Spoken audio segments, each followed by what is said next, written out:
Saturday, I'm doing Ozone Nightmares podcast. Oh, nice. Do you know who Yes. Ozone Nightmare is? Yeah. Well, yes, absolutely. So we're So, live right now. well, Yeah, I Joe asked him if it was Esposito. okay to say that. Now he's okay. Joe is okay with it. No, being known that it's one and the same. Mm-hmm. Mm-hmm. Joe Esposito. Yeah. Yeah, right. I didn't know that until like 2 weeks ago. Oh, really? No. Yeah. Yeah. He had me on his podcast a little over a year ago. So I was still at Twit, and it was like a two-parter. It was 2 episodes. So Wow. be kind of interesting to go back and listen to that now because, it was kind of tail end life of has Twit. changed. And life has changed a lot, but he's invited me back to kind of do a check-in and kind of like what's going on right now. So I think sometime in the next couple of weeks, I have a scheduled moment to join him on his podcast and talk about that. But yeah, it's a good time. I like Joe. Okay. Oh, and I should just, it's not posing a problem. I thought it would pose a problem, but yesterday I was playing with my dog, Bronson, who's, basically a 95-pound puppy. And I was over him and kind of like, getting him all excited and stuff. And he suddenly out of nowhere raised his head really fast. And the back of his skull hit the bottom of my jaw. And just went bam, right into it. And so my jaw is so sore today. Like I can't even close my teeth. I can't connect my teeth. Wow. Like it just, it's so painful. So anyways, I thought that it was going to impact my ability to talk today. You sound but fine. Thankfully it hasn't. So I believe in Aleve. Aleve works for those kinds of things for me. Believe in Aleve. Oh, no, Aleve, yes. Yeah. Is that a marketing? That must be their marketing. No, it should be. Believe in Aleve. That's perfect. Hi, Jesse. Hi, Daniel. Hi, Tay. Yes, we know today is Tuesday because tomorrow morning I get on a plane and I go to New York for DroidCon with the Android Faithful crew. And so I was going to be on a plane during our normal recording. So we're just doing it a day early. I'm going to release it today. I'm not going to like hold it until tomorrow or whatever. Just release it today and it'll be a day early this week. So thanks for being here. All right. Okay, ready whenever you are. Okay, cool. Did you want to set up your endpoints or? I'm set up. I'm ready. I'm ready to hit it when you're ready.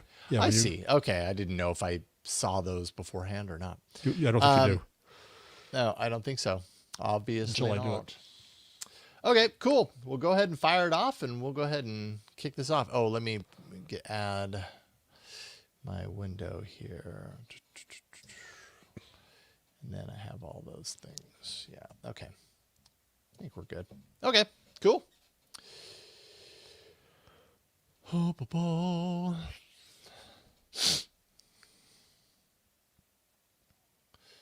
Let's see here.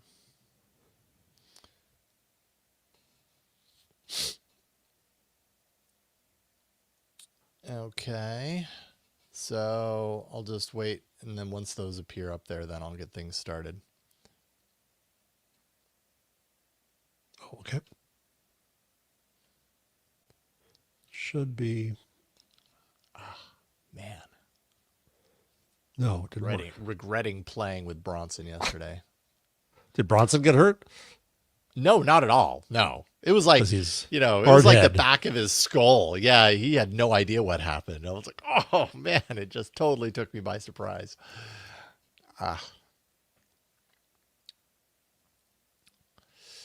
But no, he's okay. Hold on, we have to retype it for some reason.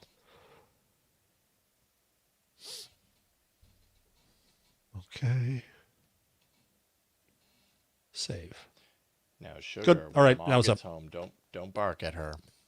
Yay. All right, I see it. Okay. Everybody stand by. We'll go ahead and remove you from the stage here, sir.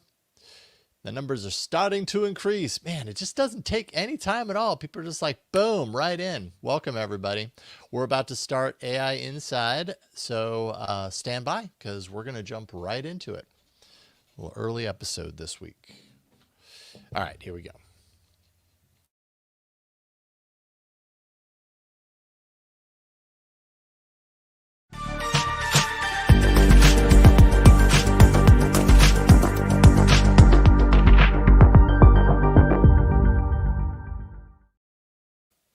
Boom. Hello, everybody. Welcome to another episode of AI Inside, the show where we take a look at the AI that's layered throughout everything in the world of technology. Even, it turns out, layered through strawberries, which we're going to talk about. It's a little bit of a reference. Some of you may know what I'm talking about right there, but we'll see. Joining me to talk about strawberries and so much more is Jeff Jarvis. How you doing, Jeff? Here for the strawberry social this week. I had a couple of strawberries in my protein shake this morning to celebrate. I didn't actually make that connection. I do that every day. It's not you, OpenAI. It's me. How you doing, Jeff? You've been busy? All right. How are you? Good.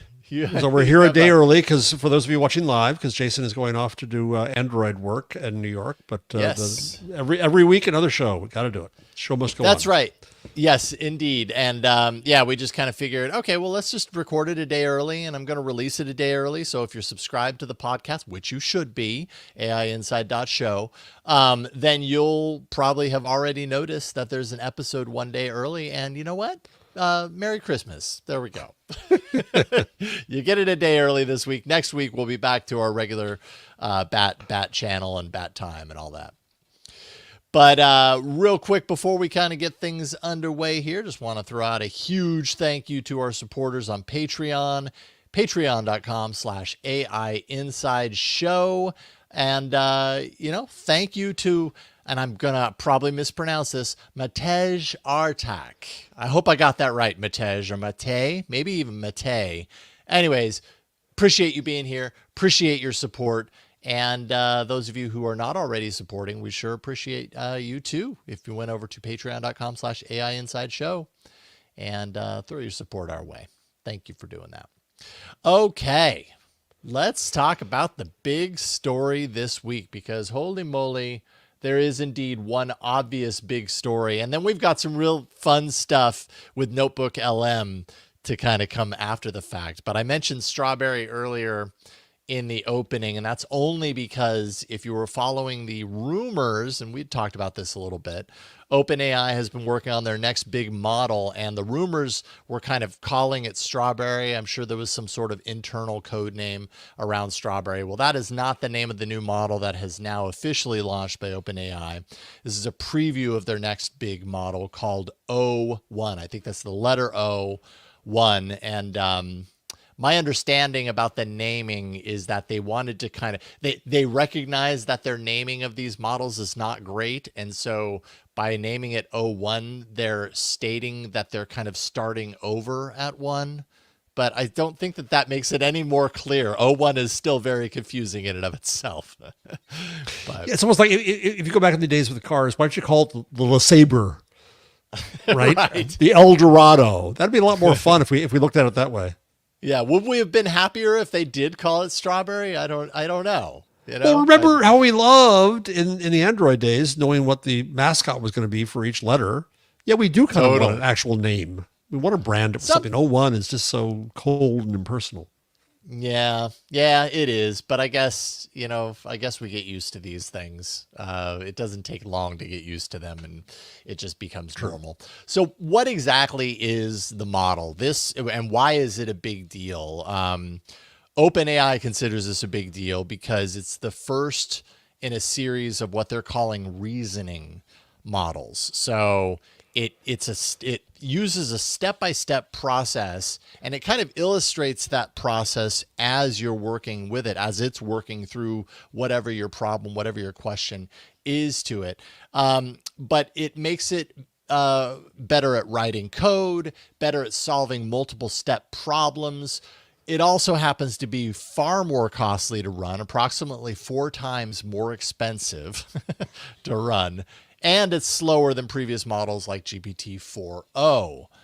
But nonetheless, it's able to do some pretty impressive things. And people were getting really excited about this over the weekend. And we can talk all about some of the examples and everything. But if you are a Plus or a Team user, you get access now. If you're an Enterprise or EDU user, that's coming any day now. They said sometime next week. This was last week when they announced it, and we are now in next week, so I'm sure it's going to be coming sometime. And then if you're a free user, you don't have access to this yet, but there will be an O1 mini version, a smaller, cheaper version coming to free users. Date unknown as of yet as to when this is going to drop. But what were your initial thoughts when this finally kind of started hitting? You put a lot of links into the rundown, so I'm curious to know kind of where your brain. There was a lot of blather about this, and I haven't used it yet, so I don't really know. Right. I saw one. I just found this article from The Guardian. Chris Stokely-Walker gave me a good explanation, illustration of what it does. He said, it's very British. While on paper, O1 is a damp squib, it does something that it couldn't solve before, which he called the Tom Cruise problem. The issue was when researchers could ask a question of ChatGPT one way, but when they asked the question the opposite way, it couldn't do it. So, for example, who is Tom Cruise's mother? Answer, Mary Lee Pfeiffer. Then if you ask it, who is Mary Lee Pfeiffer's son? ChatGPT couldn't do that. Oh, but interesting. Now okay. it does. Now it knows it's Tom Cruise. So it makes that logical connection, right? Yeah. And it shows you, we think it shows you the sequence of its thoughts, but as I saw one description that actually it doesn't. It has another AI that takes what's going on behind the scenes and gives you a window on that, an explanation of that, but not the real process.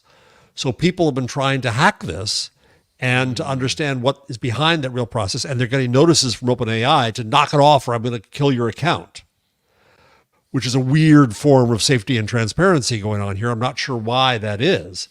But the idea here is that it cuts a task up into pieces, thus it thinks it's reasoning, and it takes a problem and figures out how to solve that. And that is what they call reasoning. And of course, they're going to argue, it's one step closer to AGI. We're almost there. It's human. No, it's just a different way to parse a problem and to try to see whether it can do that with word problems and stuff. So, it'll be interesting to see how this goes. It'll have the same exact problem with facts. It'll have the same problem, I think, with randomness. If you're trying to say it can solve a problem and it approaches it every time differently, if that's what it does. I don't know what it does, but that's what LLMs have done, is they insert that randomness into it. Well, I think that will have a problem when it comes to solutions. Maybe it can. That's a good point. Maybe it can find new problems you couldn't otherwise get to because it does it in a bunch of different ways. That'd be interesting. But maybe it gives you wrong answers. I don't know because I can't play with it yet. A and B, I was really bad at those kind of SAT questions. Well, it turns out you don't need to be good at them anymore, because the new skills that we'll need going forward is how do you answer those SAT questions? You know the right question to ask an LLM or a system like O1. I mean, I don't know if that's actually true, but OpenAI says that they trained this differently from previous models on a fundamental level. They call it a very fundamental difference as far as how they've created this model compared to the past. Through the details, they really haven't provided very much details, but of course they're talking it up. It can solve problems using reinforcement learning, which is teaching a system through rewards and penalties. So that's a part of this. And, like you said, they attempt to show kind of the step-by-step kind of breakdown of this. That's interesting. I hadn't read what you were talking about as far as that's concerned, but they say using a chain of thought for processing these queries in order to more closely resemble or match how humans approach problems in a step-by-step manner. I think it's really interesting what you mentioned as far as like the randomness aspect of this.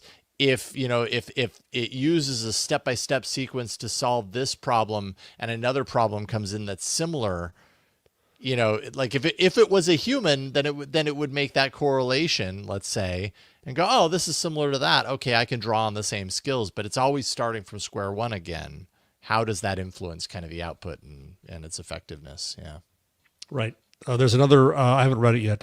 Simon Willison weblog, simonwillison.net, writes about this and what he calls hidden reasoning tokens. So there's a token structure to the reasoning right. Tokens before were about the relationships of words, as we would call them. And now I think they're creating, it would sound like a somewhat higher level. But again, you're not really getting transparency and visibility on that chain of thought. Yeah. Yeah. Which is an issue. It's a larger issue, Jason, in terms of one thing that's been argued about LLMs is they are so complex, you don't know why or how it does what it does, which I think is true. Right. If this starts to promise, but efforts at regulation and ethics argue for transparency into these models, and transparency is about as meaningless as saying, "Google, give me your algorithm." Flop. What do I do with this? I don't know what it means. Right. You can't figure it out, right? Well, same thing here. But if there is an effort to transparency, that's really interesting. If it really worked, if you could see where it went wrong, if you could see how it operated, if you could understand its structure better, if you could probe that better, that's really interesting for research and for potentially. I'm just blathering here because I don't know anything, but potentially kind of monitoring and policing the quality. But that's only if you really have transparency into it, and we can see it, and we can know whether that reveals anything of note. We don't yet know. So we shall see. So it's amazing how OpenAI now is very much a house that hype built, because they put it out. Very few people have been able to play with it. They really don't understand how it works, but it just smothered the world of AI news this week. Well, everybody jumps on the idea that this is the next step in the evolution, like you said earlier, towards AGI. Oh, it's reasoning. That's something that we haven't seen before. That's a very human thing. So this is the next frontier. And even OpenAI, they have that like multi kind of step classification of the march towards AGI. And I think this has the potentially for OpenAI satisfies at least the next level. And I did not write that down, but that gets us closer to those active agents that kind of qualify the next step up. Still very far from what they would consider or classify AGI, but this is certainly a step towards that. Or so they argue. Or so they argue. Yes, exactly. They're going through a funding round right now, and as I read it, their valuation in the funding negotiations went from 100 billion to 150 billion. And I think that's part of what's on their mind too. Okay. Get it out there, get the hype up, get those numbers to increase, because by the way, this thing is 4 times more expensive to run. Which is going to lead to a lot of environmental complaints, as they should. Yeah. Is this really worth it? Does it need to be this big?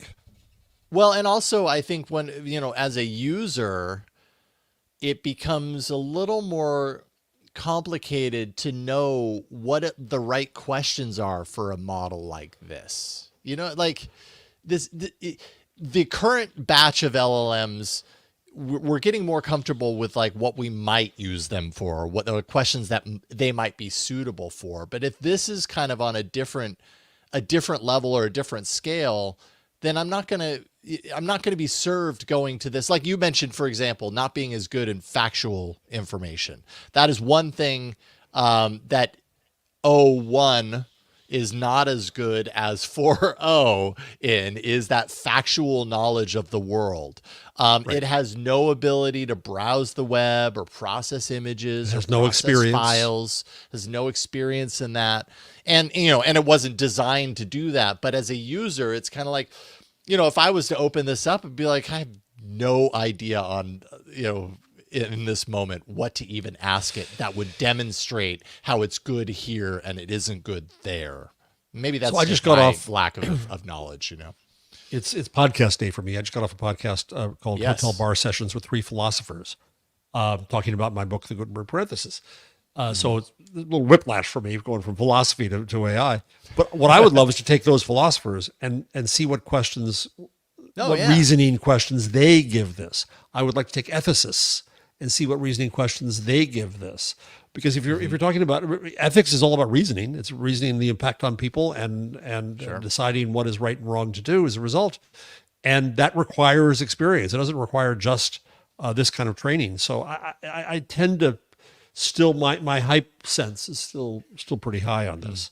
And then we had a discussion in the stories too about a really fascinating kind of yin yang here about, oh my God, now it's more dangerous. Yes. At the same times, there are stories that saying all this danger, Will Robinson is just marketing. And we see both of those going on against each other. Yuval Harari is out with a new book called Nexus, and I'm not crazy about him, and I'm not crazy about the kind of hype that he's been doing. But his argument is that this is a technology like none other in history because it can make its own decisions. And that means that it's an agent potentially against us, and that's why it's so dangerous. So see doom talk coming out of that, right? And so the problem is that this idea then starts to feed all of that. One of the stories from Vox is it's scarily good at deception, which is also partly a third-person effect. If somebody's going to fall for this, not me. I'm okay, but you, Jason, I don't know if you're going to be able to tell. Yeah, the poor suckers out there are going to fall for this. Right. Yeah. And so that's without even knowing what's going on, we're having this huge discussion already about how dangerous this is, or how BSy this is, or how okay it is, or how it's just hype and marketing. And it really, I guess it's our job to try to get to the value, but we don't know enough to really know what the case is there. And I think that's exactly the key, right? Every time the stakes are raised or we achieve a new level of something that didn't come before it, there will always be someone there going, okay, well then this is new territory. We don't understand new territory. Therefore, what can we fear from the new territory that we don't understand about it? And that's always going to be there. And I think what's interesting and what you point out is, and OpenAI, they're the ones that released the model. They also happen to be the ones that right away, announced that they've got a new, a new safety division or independent safety yes, they do, board. Right. Because, as one example, this new model is the first model that is, quote, safe to deploy under its own policies and rated medium risk on its cautious scale because it doesn't facilitate increased risk beyond what's already possible with existing resources. This has something to do with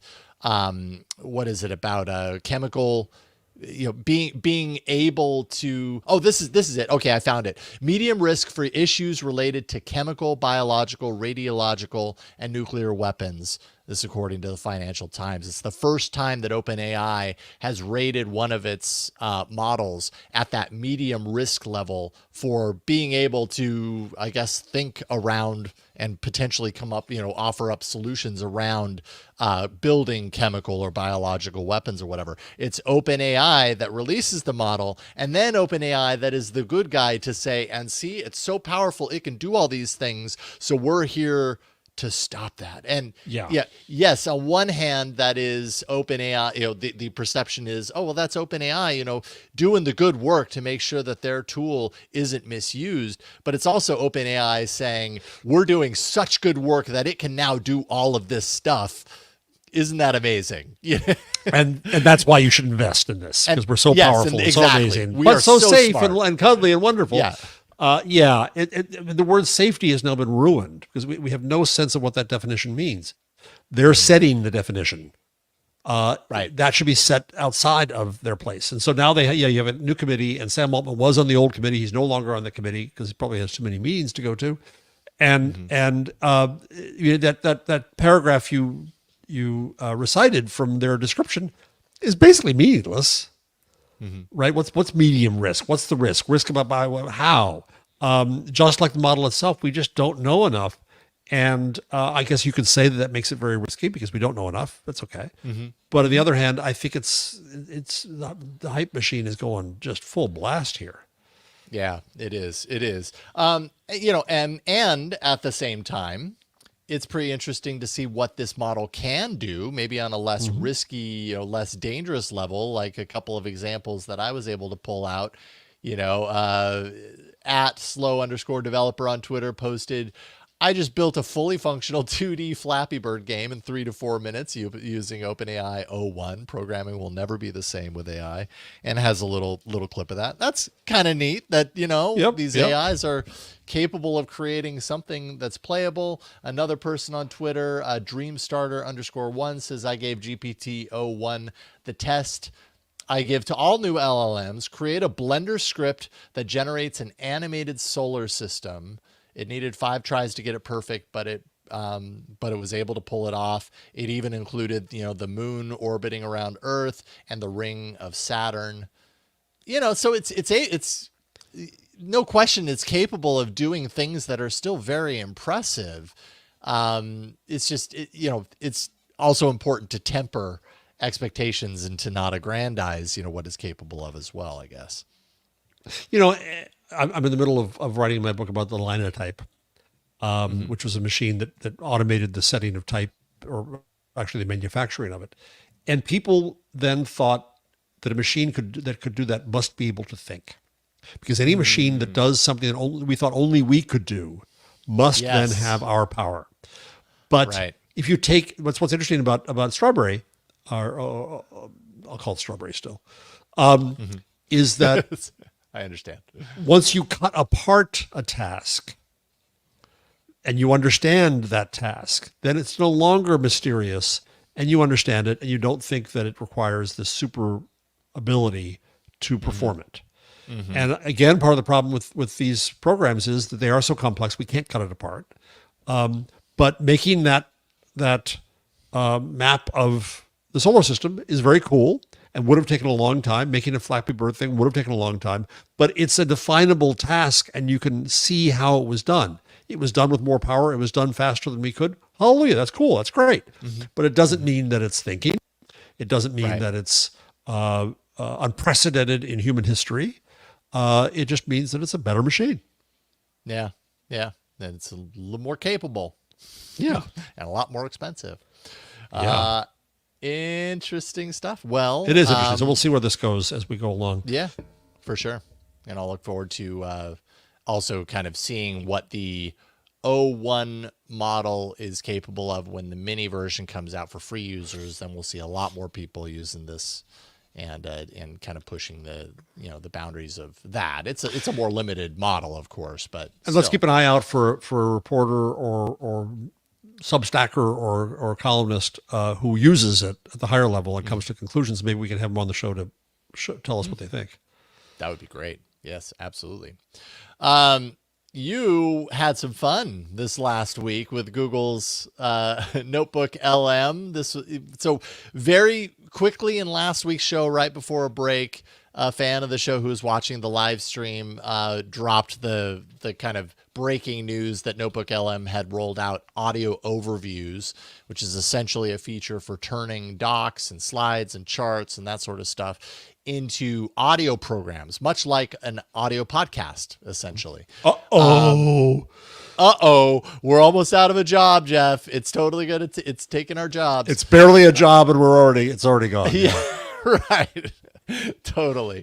So tell me a little bit about kind of what you played around with, because we've got a bunch of stuff, a few things we can play and everything, but I'd love to hear your thoughts. So I was fascinated, but I forget who it was. Whoever's in the so it was one of you in the chat now who pointed this out as we were on the show last week. So we interrupted, and I interrupted and said, "Oh, this is so cool. We got to talk about it now." And we did. And Jason put out a clip of the show to that effect as it went on. And I was thinking, I got to play with this. Then my friend Stephen Johnson, who we interviewed in a prior life, who is the editorial director of NotebookLM at Google. He's an author of, I think, 17 books, a wonderful, wonderful guy, brilliant writer. And he's there to be an editorial view. So he then wrote he wrote about it. He mentioned it in LinkedIn. So I was fascinated, but then he wrote in his newsletter, he wrote about taking his latest book, which is about anarchists and explosives. And he put it into NotebookLM and had it make a conversation about it. And I listened to just 2 minutes and I said, whoa. So of course, egotist that I am, I had to take my book.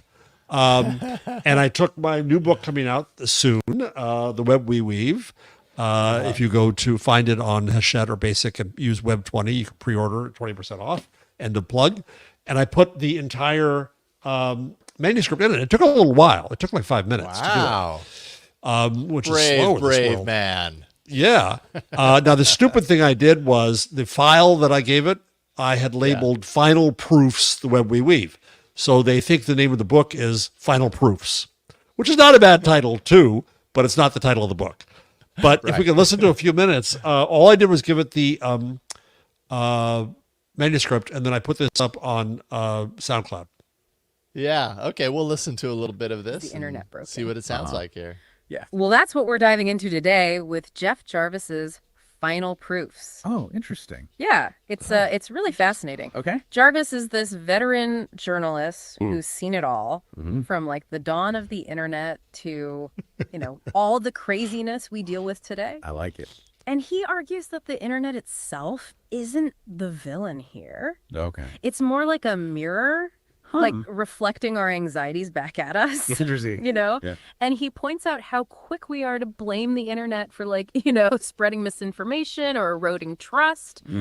But those issues have been around way longer than our favorite social media apps. Right. In fact, he makes this really I love the compelling little fillers. case that traditional news media, those who often love to point the finger at the internet, have a long history of the exact same things. Oh, wow. Yeah. Interesting. He calls it a war on the internet.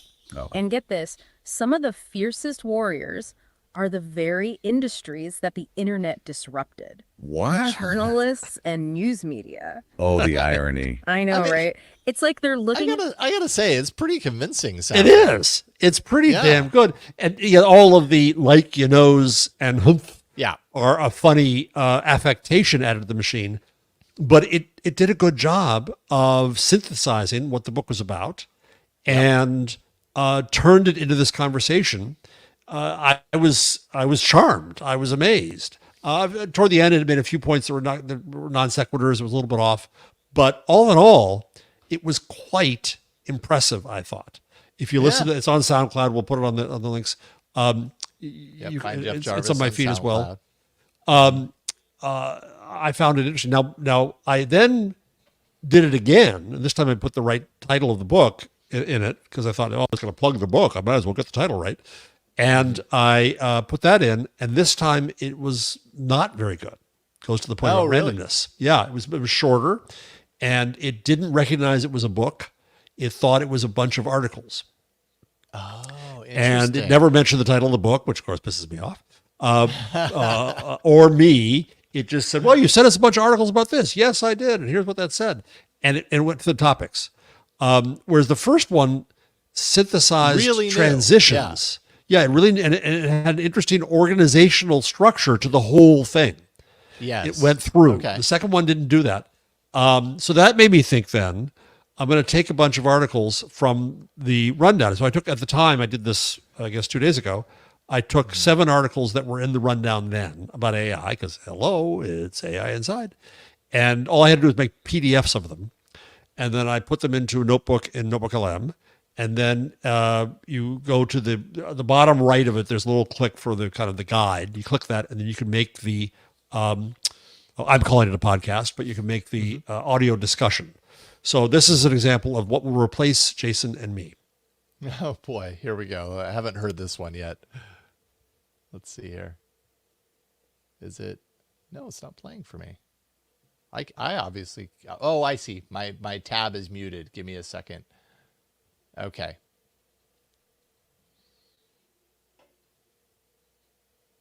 Are you hearing it? I'm not hearing it.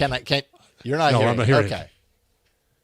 Oh, interesting. Even though I'm sharing in StreamYard the right way to do it, let me try this one more time. This will obviously be edited out, ladies and gentlemen. I need to put it into SoundCloud. Oh, I see. quickly. I see what I did. Okay. Nope. I figured it out. Okay, so let's go ahead and play this from the beginning then, so we can hear it. AI writing novels, composing symphonies, even painting like the old masters. Yeah. Kind of wild, right? And it's not some distant future anymore. This is happening now. You sent over this stack of articles about it all, focusing on how AI will impact creative fields, for better or worse. So, ready to dive into this rabbit hole? Absolutely. Yeah, this is big. This isn't just a tech wave. It's a fundamental shift. How we value creativity, how industries operate. even what it means to be human. Can you pause it there for a second, Jason? Yeah. Let me So what amazes me about that is it brings in, I don't think rabbit hole was in the articles, right? But it recognized that kind of discussion is something we call a rabbit hole. I don't think it went into that kind of ridiculous high level of, well, what does it mean to be a human? But creativity is part of that. So it's drawing from outside. It's not RAG. It's not just drawing from the articles I gave it. It's drawing a structure and perspective for organizing the conversation that comes from elsewhere, which I find fascinating. So go ahead and cue the audio again. Yeah, let's see here. We'll pull this back up. And It's a lot. It really is. And you know that article you shared from the Times, the one about AI threatening the creative class? Right.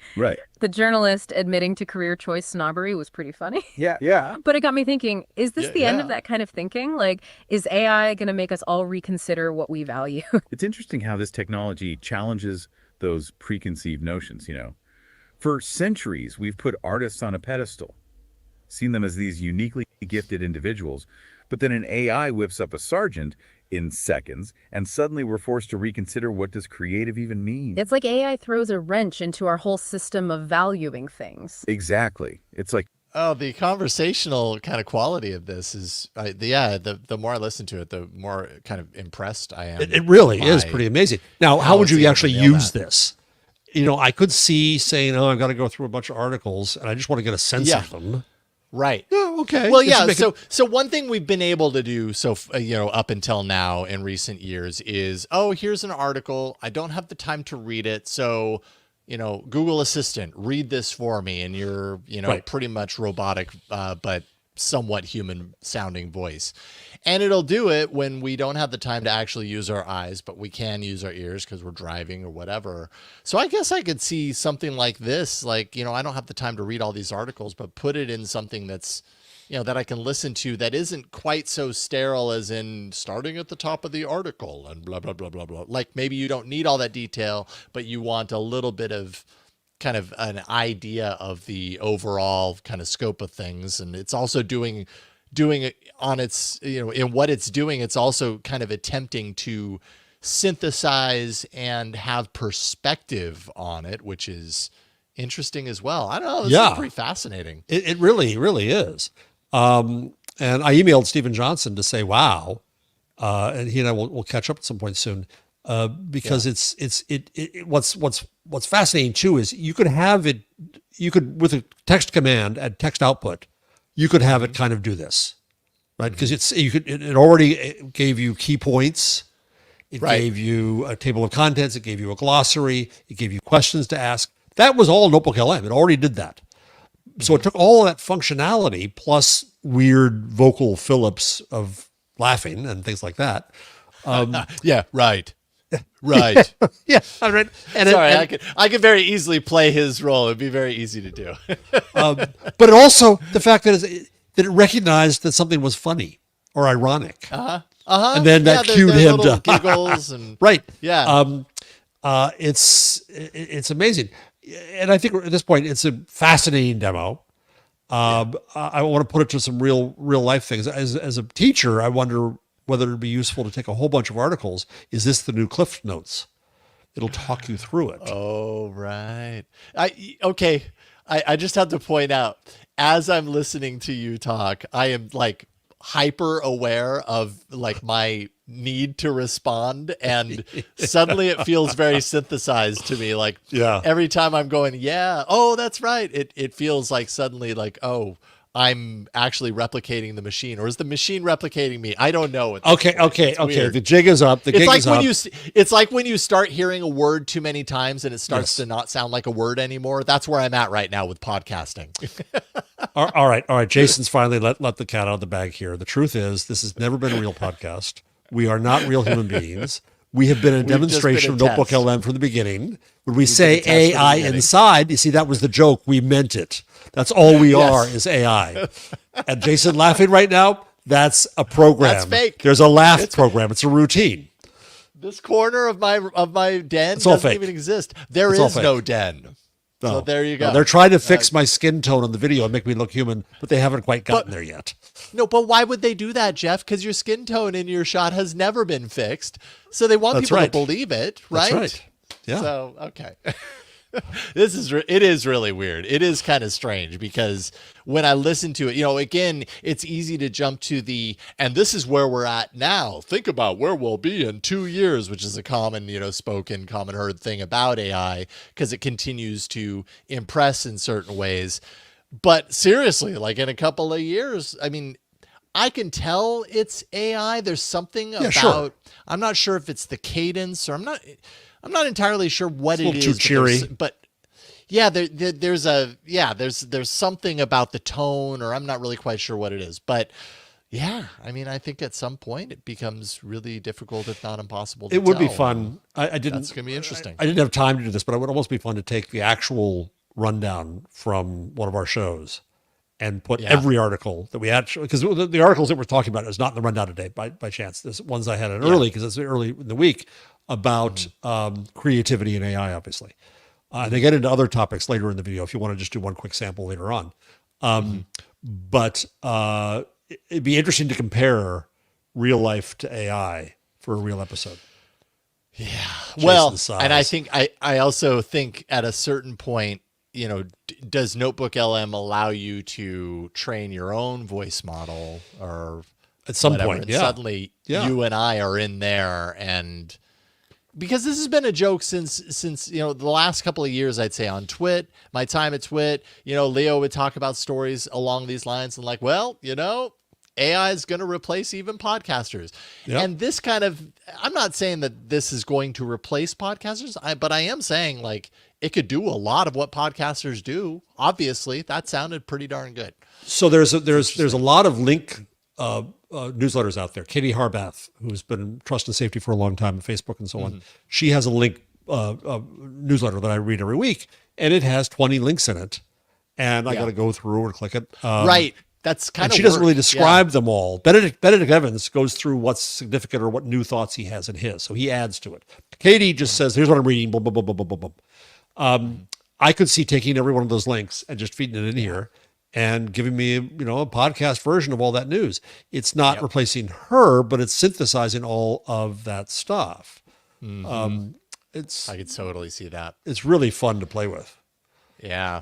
Interesting. And I wonder if I took something like Moby Dick and put it in there, right? Would it figure it out? Would it know what's what? Because I'm tempted. I'll go to Gutenberg, the Gutenberg project, and pull up a classic book and put it in and see how it does with Dickens or something. Yeah, what does it do with that? Yeah, I'd be curious to see. Fascinating stuff. Thank you for this putting that all was a together lot of fun this week. Apparently so. Oh, and then finally, real quick before the break, just a quick note to say that if you wanted to check out Gemini Live, Google had announced and basically released Gemini Live last month at the Made by Google event, but it was only for Gemini Advanced users, so it was a paid feature. Well, they've now rolled it out to free users. It's rolling out to free users on Android. So if you want to have a conversation with Gemini, you'll be able to do it, and you don't have to pay for it. So that's which is also to say that it doesn't require the high-end silicon on your phone. Well, yeah. So yeah, that's a good question. Like, I don't think that they're saying this is just for Pixel devices. It's Android devices. Yeah. So that's a really interesting differentiation of their kind of message or their selling kind of, the sales tactics of Pixel phones is we've got the Tensor, hardware on the device that makes these, maybe it just makes them faster. Maybe it's just more. Well, they're also selling their stock price, so. which has been down a bit in the dumps lately. So maybe they've got to say, "Oh, hello, OpenAI. They're not the only ones. We're here too. Look what we do. It's so cool. You can all do these it." things, and now everyone can do it. Yeah, except everybody has Apple phones, not Android phones. They're not going to see it, but you and I can. Yes, indeed. Well, coming to iOS soon, I imagine. I don't know that for sure, but we'll see. All right, we got more news coming up here after a quick break.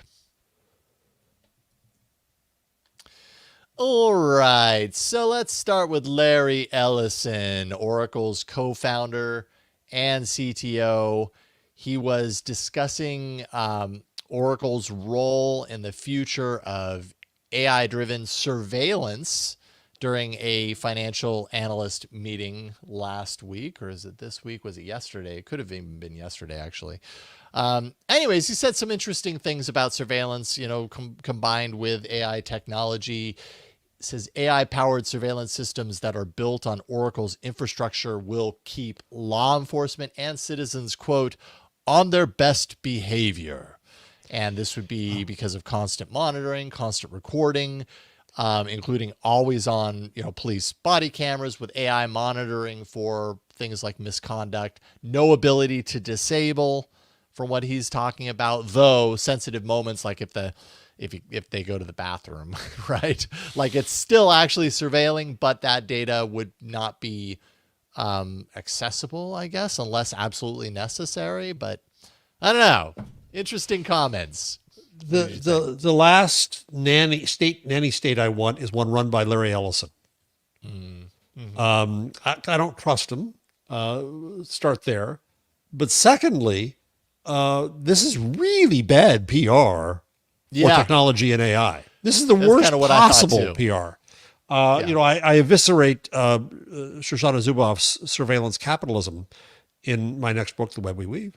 And one of my points is the word surveillance is misused there. Surveillance is a very real power of governments with police and prisons and guns and the ability to fine you and all kinds of things, right? And ad cookies are not surveillance. It diminishes the word. However, what else is talking about here is surveillance. And he's bragging about the opportunity to not just watch you all the time, but then analyze that and then potentially take action on that from a system that is not transparent and not visible.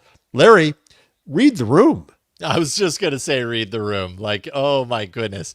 Yeah. And mind you, I didn't watch, so I didn't get a chance or listen. So I didn't get a chance to hear how he's presenting this, but the way the article, and yes, it's on the Register, which can kind of be a little tongue in cheek at times, but the way it reads, it's almost like, yes, and we are going to be the AI surveillance company. Said similar surveillance would eventually extend to citizens, and I don't know. It's just kind of. I for one do not welcoming to that mass surveillance. Right. Yeah. It's a little tone deaf. It felt like to me. As he is. What I could read from this. Okay, so it's just a thing, Larry. All right. Now some interesting and maybe more fun stuff to kind of round things out here. First, Fei-Fei Li, who's known by many as the godmother of AI, has a new startup that just came out of stealth. $230 million raised so far. It's called World Labs. And it's a spatial intelligence AI company.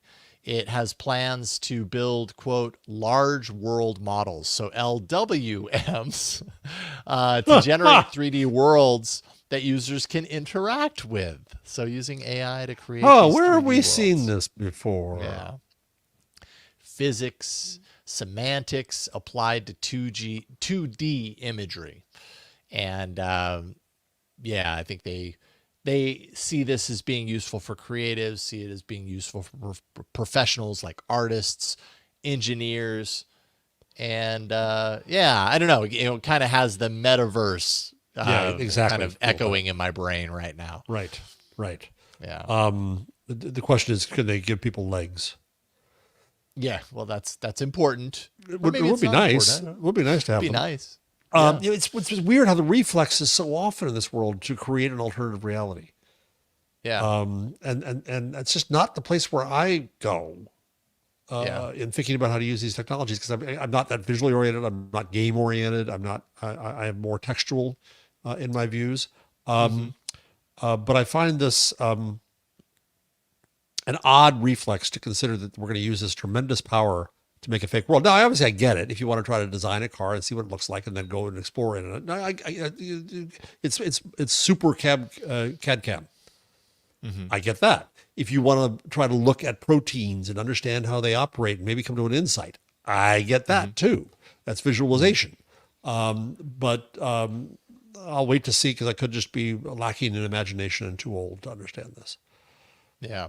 Well, Kevin in the live stream thinks that it means the Matrix is coming soon. Yeah. To a reality near you. Where did I put my pill? I don't know. It's a good question. Mine's around here somewhere too. I didn't take it yet. But yeah, it really does kind of scream metaverse, AR, VR, potentially robotics, architecture, game design. I don't know. I can think. But Fei-Fei Li is one of the people I respect in this world. I think she's one of the more sane ones, and not she's experienced and intelligent about it, and not screaming doom or utopia.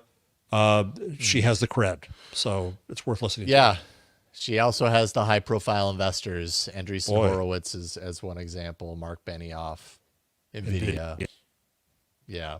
So nonetheless, it's going to be interesting to see kind of, where this heads. And I think I have these stories out of order because I think the obvious next story would actually be the Tencent kind of collection of let's see here. Let me find the link for it. So Tencent, China's Tencent, has shown off something called Game Gen O, which can generate open world video game content from text prompts. So maybe this is where it all kind of comes together and converges, right? It allows an interactive gameplay simulation, so it can create characters, environments, actions, events. Not entirely certain how well it creates these things at this state, but this is what they're developing. Also interactive controls. And using AI to create open world video games from the ground up. It's trained on O game data, which is a data set of more than 4,000 high quality hours of gameplay footage. And so I don't know. Maybe it's a combination of Fei-Fei Li's startup along with this to create open world video games. I've always wondered about this. So I'm not a gamer, as I've said, so I'm really at a disadvantage in trying to understand so much of this. Question for you: how much of among gamers, how much reflex? I've used that word too much. How much desire is there to create games versus just play them? In other words, is the joy of the game that somebody made the world for me and made a puzzle that I have to go through, and that's the joy of it, or is there greater joy? I don't want to just look at paintings; I want to paint them. I don't want to just read novels. I wish I could write mine. How much of the gaming world is about creation or more just interaction, do you think, in terms of the people? Well, that's a really good question. You mean of the kind of vast population of gamers, right, of which there are an insane amount of gamers, how many of them actually want to create their own kind of worlds versus living in the creation of someone else? Yeah. I mean, I don't know that I have a really great answer for that. I think that there's certainly a desire for people to create, but I would guess that number is far lower than the people that just want to kind of reside within. I mean, one of the arguments was made with computer technology was that you could make up your own ending to a story, whether that was a book or whether that was a movie. And that's never proven to be the case because there's a role for the author. And I don't want that to be a controlling role. It's mine. Don't you dare screw with it. But it's more of that's not the joy I get from it. Is that I expect you to do your job as an author and create something, and I don't want to create my own ending to it. Yeah. I might dislike the one you make, but. Yeah, right. Yeah. I think what comes up for me around this is if I envision a future in which AI is creating games of this like level and depth and all that. And I guess I can possibly put this into terms of like humans and writing books. Like I know as a human, and you would know this better than I because you've written books, but you have some sort of spark that hits you that's like, okay, this is an idea that I want to explore. And the pathway, the path of all of my effort leads to this destination, a book about this. As a reader, I buy into the book that you've written because I want to see the destination. I want to see where you get with your idea or your thesis or your story or whatever it is. Versus a machine or an AI that, yes, can write a book, but what was the purpose to begin with? And when I think of gaming, I think something similar. There's a team of people who get together and create this open world, but they have some sort of a goal in mind. They have some sort of an arc, a story arc, an experience that makes sense and hopefully has some sort of grand payoff at the very end. And what I don't know about systems like this is, will they ever be capable enough to be so dialed in, yes, to the technical aspect of creating this open world, like that's impressive in and of itself, but do they have what it takes to go that next level and create something that has some sort of destination that's like, there's the payoff? And I think humans, we just through our experience with human creativity, we can identify with that payoff. And I don't know that, I wonder if the AIs will be capable of creating that kind of payoff in the same way. Yeah, as you raised so I'll turn my question on myself then. So among people who create things, you songs, me books, it's torture, but it's also fulfillment, right? Yes. And sometimes a little joy. And it's certainly a sense of power and control. It's my book, my story, it's my narrative, right? Mm-hmm. And so that's why I always look at these tools. People think, well, he's going to cheat and write the book this way. That doesn't compute, so to speak. I don't see how I would do that. I might ask it for help, which I've done. Help me find this word. Help me explain this. Do things like that. Sure. Something I hadn't thought about, or maybe. Know what I mean? Is there an angle of this that I haven't considered yet, or something? Not even so much that. I've tried to put in chapters and see, but it comes back with banal crap. But that's just me being judgmental and not liking editors and the quality of the program. But if I do love making games, I don't know whether I want it to be this automated or not. I can see using it for the drudgery. In the a few minutes later in the audio of NotebookLM, one of the characters says, "Oh, I get it. We can use the machine to do all the boring stuff like grammar and spelling, and then we can do the interesting stuff." No, that's not how it works. Yes, you can have it correct you. That's cool. But that's not the process of creation. So it'll be interesting to see how these tools come out. I don't know. Certainly but again, as I mentioned before, I hope to teach a course on creation and AI. And if somebody is dying to create a game and does not have the technical skills to do so and can direct this to give them what they want, I like that. But in the case of NotebookLM again, I put it in once and it gave me a good structure. I put it in again, it gave me a bad one. And I had no control over that whatsoever. Right. So the only control you had was to do it again and to do it again. Right. And we talked about this when it came to voices, I think last week. I was speculating about a markup language for AI voices you create. I could also see almost creating a markup language for creativity. Okay, which is in essence reprompting. But here's what I created. Okay, no, now do this, now do that. And then we see some of the good AI programs, especially the visual ones, do have that opportunity to revise and revise and revise. So it's an interesting new syntax of creativity that's created against this. It'll be fun to play with. Yeah, indeed.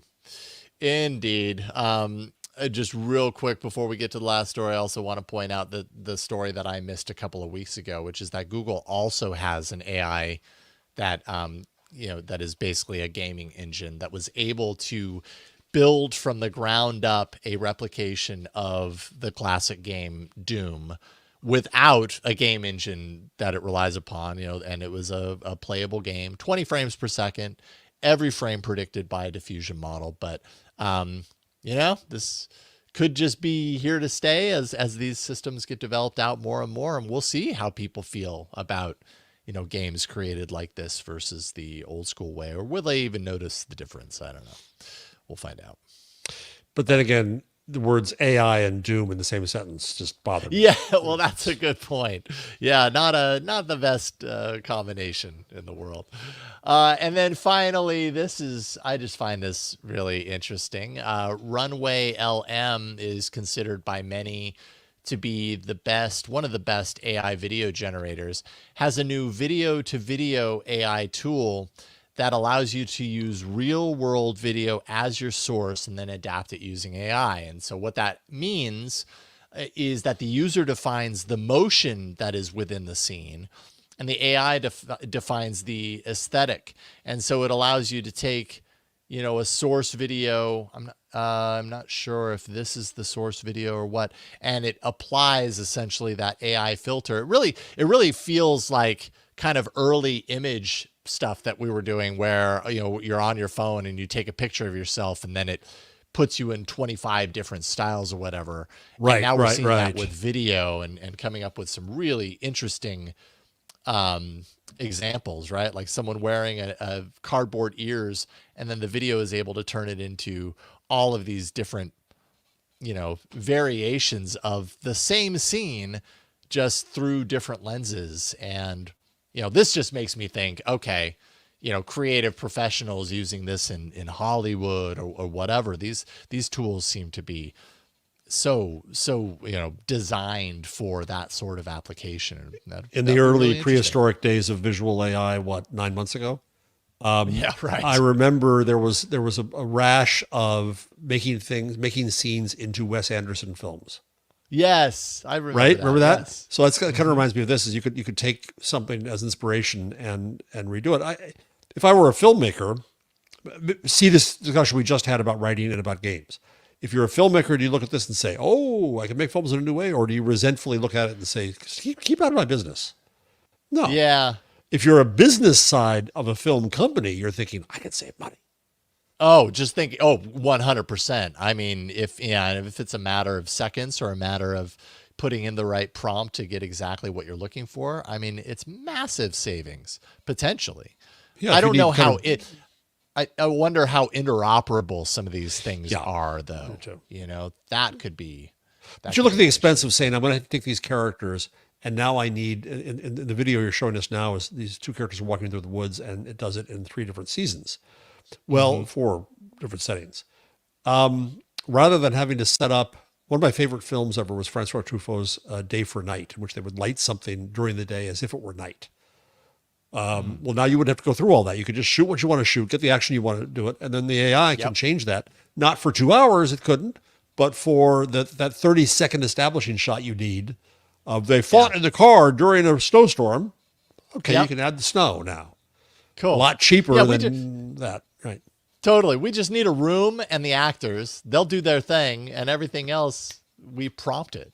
And exactly. Wow. Imagine the time and cost savings on something like that. If the system was designed to, for that specific purpose, things just get easier and better and all that. So yeah, super curious to see the impact of that. I would love, I plan on playing around with Runway to kind of run my own videos through it and see, what it comes up with. I think no matter what, you have to pay for the service if you want to use that feature, is my understanding. Yeah. Paid plans only currently, but, love to play around with it and see what I can get it to do. I wonder what scenario it can put you and I in this double box in the video version. Well, that'd be fun. Maybe it could put us in the same room talking to each other or something. That'd be cool. Yeah. Yeah. Interesting. And then it's not us Jeff, talking. It'll just be our NotebookLM voices talking, because you don't need us anymore. What's going on? I don't even know what's real anymore. Jeff, thank you so much. Always fun getting the chance to do this show with you. Gutenbergparenthesis.com is where people can go to find 2 of your books. And then where do they find your The Web We Weave? As soon as my son Jake creates the new page at jeffjarvis.com, you'll find them all there, but we don't have that yet. So if you search for The Web We Weave Jarvis, you'll find the Hachette site, the basic book site. And if you use the code, if you pre-order before it's out next month with Web20, you get 20% off. All right. There you go. Showing it right now. Coming soon. The Web We Weave. Get yours. Get yours now. Tell them you love it. Tell them you love the work of Jeff Jarvis by getting it right now. Thank you, Jeff. Thank you. We normally do the show every Wednesday.